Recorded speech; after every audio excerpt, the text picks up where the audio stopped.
Guys, welcome to our own YouTube channel. आज का हमारा टॉपिक होगा jumping statements. Okay, last time हमने लूपिंग वाली तीनों की तीनों स्टेटमेंट्स कंप्लीट कर ली थी, for loop, while loop and do while loop. तो आज हम करेंगे कुछ जंपिंग स्टेटमेंट्स, तीन करेंगे आज हम, break, continue and go to statement. Okay, तो ये सेक्शन फिर इसके बाद ऑलमोस्ट कंप्लीट सा ही होता दिखेगा हमारा, और फिर हम ऑपरेटर्स वाली यूनिट जो है वो कंप्लीट करेंगे इसके बाद। ओके, तो ब्रेक स्टेटमेंट से आप इजीली, आपको पता ही होगा, आपने पहले भी देखी है, जो वीडियोस रेगुलर देख रहा है उसको आसानी से पता होगा कि हमने फॉर लूप और ये सब उनसे पहले स्विच स्टेटमेंट की थी। ओके, तो याद होगा उन लोगों को, जहाँ हमने कंट्रोल स्टेटमेंट की थी तो उसमें एक स्विच स्टेटमेंट थी, और जहाँ हमने स्विच स्टेटमेंट का यूज़ किया था वहाँ ब्रेक भी यूज़ हुई थी स्विच स्टेटमेंट में। तो ये ब्रेक स्टेटमेंट सेम वही स्टेटमेंट है जो स्विच वाले में हम यूज़ करते आए थे। ठीक है, इसका सिंटेक्स हमें पता है, रूल क्या है यूज़ करने का, स्मॉल लेटर्स में ही लिखा जाता है ब्रेक और सेमीकोलन। ठीक है, तो अगर आपको इसमें आ भी जाता है एग्जाम्पल भी लिखना है तो आप स्विच वाला ही एग्जाम्पल यहाँ लिख देंगे। ओके, तो स्विच ब्रेक स्टेटमेंट हो गई है। उसके बाद आती है continue statement and go to statement. तो पहले करेंगे कंटिन्यू स्टेटमेंट। कंटिन्यू स्टेटमेंट क्या है? ये सारी स्टेटमेंट वही हैं, इनको जंपिंग स्टेटमेंट के नाम से ही डिनोट किया जाता है। ये सारी वही स्टेटमेंट्स हैं जो हमें डायरेक्टली कहीं से कहीं और या किसी और सेक्शन पे, किसी और ब्लॉक पे जंप करना हो हमें डायरेक्टली। ओके, तो ये कंटिन्यू स्टेटमेंट हम जब यूज़ करते हैं, कहने को तो कंटिन्यू का मतलब यही है कि आप इसी चीज़ को कंटिन्यू रखिए, लेकिन इसमें इस कंटिन्यू का मतलब क्या है कि जहाँ आपका कंटिन्यू स्टेटमेंट हो गई वहाँ से वो लूप के टॉप पे पहुँच जाएगा, और जहाँ कंटिन्यू लिखा था उसके नीचे वाले पार्ट को वो लूप के स्किप कर देगा और वापस टॉप पे आ जाएगा। वो फिर रीड करेगा और वहाँ कंटिन्यू लिखा है तो वो फिर टॉप पे आ जाएगा। ओके, सिंटेक्स वही है, कंटिन्यू लिखते हैं और सेमीकोलन लगाते हैं। ओके, एग्जाम्पल देखेंगे उससे और अच्छे से क्लियर हो जाएगा। Hash include stdio.h, header file लिखे ऊपर, मेन फंक्शन शुरू किया, वॉइड मेन, ओपन किया मेन फंक्शन। कुछ वेरिएबल लिए हैं डबल टाइप के, कौन से काउंट, SQ रूट मतलब स्क्वायर रूट के नाम के SQ रूट लिखा हुआ है हमने। उसके बाद नेगेटिव और उसके बाद नंबर, नेगेटिव नंबर नहीं है, नेगेटिव और नंबर, चार है ये नंबर। नेगेटिव नंबर को हमने NO, नेगेटिव SQ रूट और काउंट, चार वेरिएबल लिए। फिर हमने इनिशियलाइज कर दिया कि काउंट की वैल्यू 0 है और नेगेटिव की वैल्यू 0 है। ठीक है, पहले ये वैल्यू है, उसके बाद बढ़ रही हैं घट रही हैं पता नहीं। चलो, व्हाइल लूप शुरू किया। व्हाइल लूप का टेस्ट एक्सप्रेशन है कि ये जब तक ये लूप चलेगा, कब तक, जब तक काउंट की वैल्यू या तो 100 हो या 100 से कम हो। जब भी काउंट की वैल्यू 100 से ज़्यादा हो जाएगी तो ये लूप जो है वो काम नहीं करेगा, लूप से बाहर आ जाएगा, ये टेस्ट एक्सप्रेशन फेल कर जाएगा। लूपिंग में सिखा दिया था ये जो तीनों लूप है, for loop, while loop, do while loop, ये कैसे काम करते हैं। स्कैनएफ फंक्शन इनपुट के लिए यूज़ होता है, इनपुट के लिए यूज़ किया।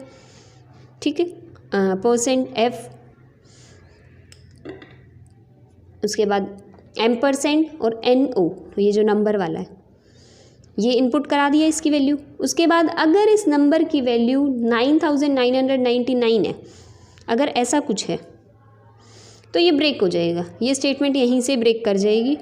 लेकिन अगर इस स्टेटमेंट की वैल्यू, पहले इफ़ के लिए, अभी इफ़ के बाद एक ही थी स्टेटमेंट, तो करली ब्रेसेस लगाओ ना लगाओ यहाँ कोई फ़र्क नहीं पड़ता, लगा भी दोगे तो भी गलत नहीं है, लेकिन अगर नहीं भी लगाया तो भी कोई प्रॉब्लम नहीं आएगी। अगर नंबर जो है वो <0 है तो हम चाहते हैं कि प्रिंट ये होके आए कि जो नंबर है वो नेगेटिव लिख दिया है तुमने।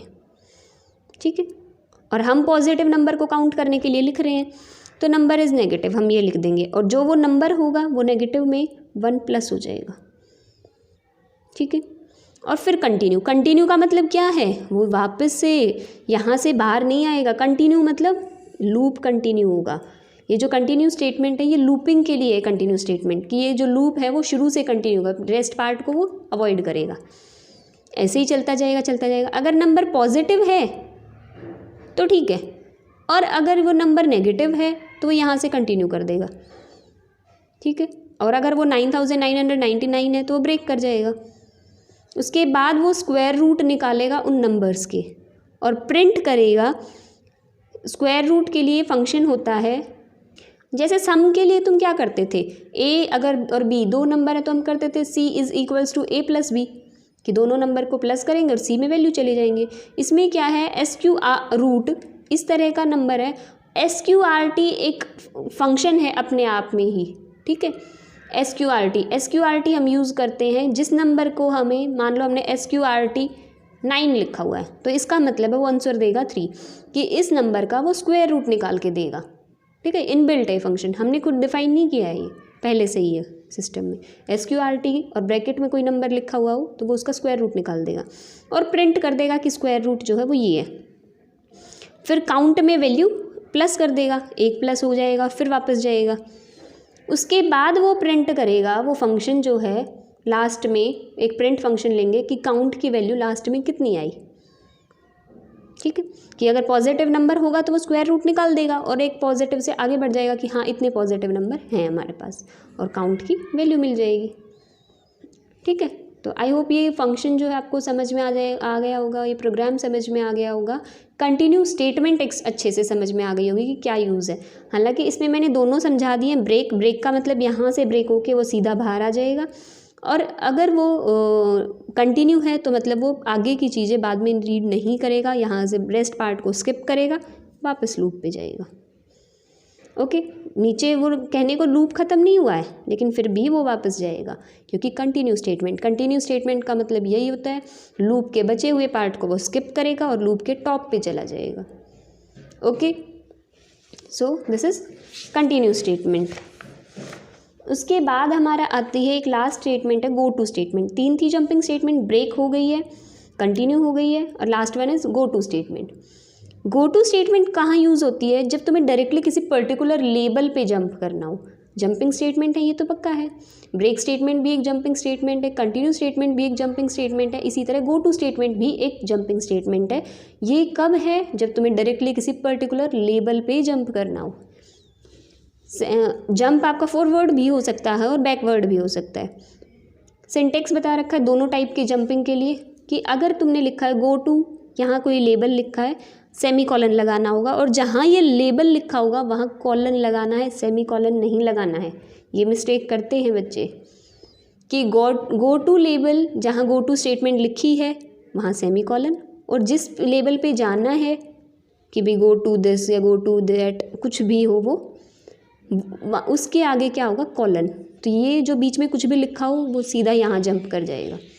और अगर ऐसे ही है कि भाई एक बार रीड करता हुआ आ रहा है, यहाँ पहुँचेगा और यहाँ लिखा है go to here, go to कहाँ पहुँचना है, लेबल, तो वो लेबल ढूंढेगा कि लेबल वाला कहाँ है ब्लॉक हमारा, तो वो यहाँ पहुँचेगा। तो इसे बोलते हैं backward jump. Okay, backward jump में एक बार तो ऊपर से आएगा ही आएगा, एक बार तो रीड होगा, लेकिन फॉरवर्ड जंप में अगर वो यहाँ लिखा है तो वो एक बार भी बीच वाली स्टेटमेंट को रीड नहीं करेगा, डायरेक्टली यहाँ जंप करेगा। ओके, एग्जाम्पल से समझते हैं। Hash include stdio.h input output के लिए हेडर फाइल यूज़ होती है, आपको पता ही है, वही लिखी है। उसके बाद मेन फंक्शन शुरू किया है, वॉइड मेन। एक नंबर जो है वो वेरिएबल डिफाइन किया है, इंटीजर टाइप का एक नंबर है, उसको हम पहले उसमें वैल्यू इनपुट कराते हैं, ठीक है। हम ये प्रोग्राम है कि आपका नंबर इवन है या ऑड है चेक करना चाहते हैं, ठीक है।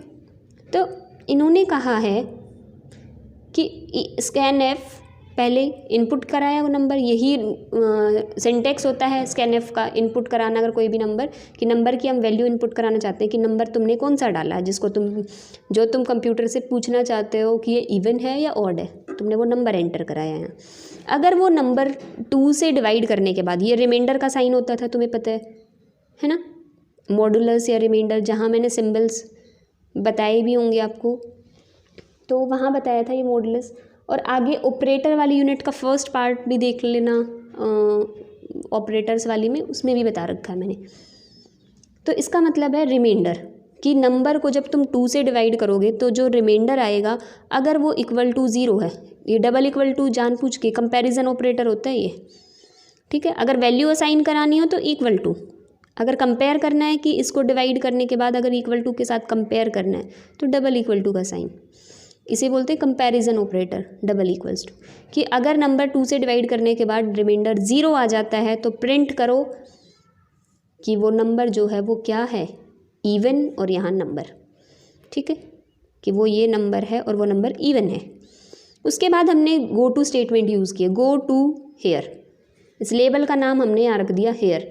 तो वो क्या करेगा, यहाँ से डायरेक्टली यहाँ जंप कर जाएगा, इसे भूल जाएगा, ठीक है, क्योंकि दोनों थोड़ी हो सकते हैं। नंबर इवन है तो वो यहाँ आएगा और यहाँ से डायरेक्ट पहुँच जाएगा और कह देगा कि हमने क्लासीफाई कर दिया है इवन या ऑड है। लेकिन अगर वो नंबर मान लो कि 2 से डिवाइड करने के बाद रिमाइंडर 0 ना दे तो वो इफ़ के बाद कहाँ जाएगा, बाहर चला जाएगा, वो इफ़ वाले में तो घुसेगा ही नहीं, यहाँ से बिल्कुल ये तो रीड ही नहीं करेगा इस वाले पोर्शन को, क्योंकि ये स्टेटमेंट तो ट्रू है ही नहीं, वो बाहर चला जाएगा कि यहाँ नहीं है। तो फिर वो ये प्रिंट एफ करेगा, क्या प्रिंट करेगा, उस नंबर को प्रिंट करेगा और साथ में ये भी लिखेगा नंबर इज़ ऑड, और फिर यहाँ हेयर पे आएगा कि क्लासिफाइड एज इवन और ऑड, ठीक है। लेकिन अगर ये पता चल जाता है कि नंबर पहले ही कि ये इवन है तो वो इस वाले पे जाएगा ही नहीं कि ऑड चेक करना है या नहीं, ऑड वाली स्टेटमेंट को लिखेगा ही नहीं, क्योंकि उसे पहले ही पता चल चुका है कि वो इवन है, तो वो डायरेक्टली गो टू स्टेटमेंट की हेल्प से बाहर निकल जाएगा, ठीक है। तो ये था सारा का सारा गो टू स्टेटमेंट। तीनों के तीनों जंपिंग स्टेटमेंट्स आपकी क्लियर हो गई होंगी। तो ये वाला सेक्शन आज यहीं कंप्लीट होता है, ऑपरेटर वाली यूनिट करेंगे अब जल्दी जल्दी, इम्पॉर्टेंट है बहुत। तो आज के लिए इतना ही रखते हैं। Thank you guys for watching my video. If you like it, please like, share and subscribe my channel. If you have any doubt, any query, you can message me on Instagram or ask your question in the comment section also. I will share my UPI ID and my Instagram ID in the description box. Thank you guys.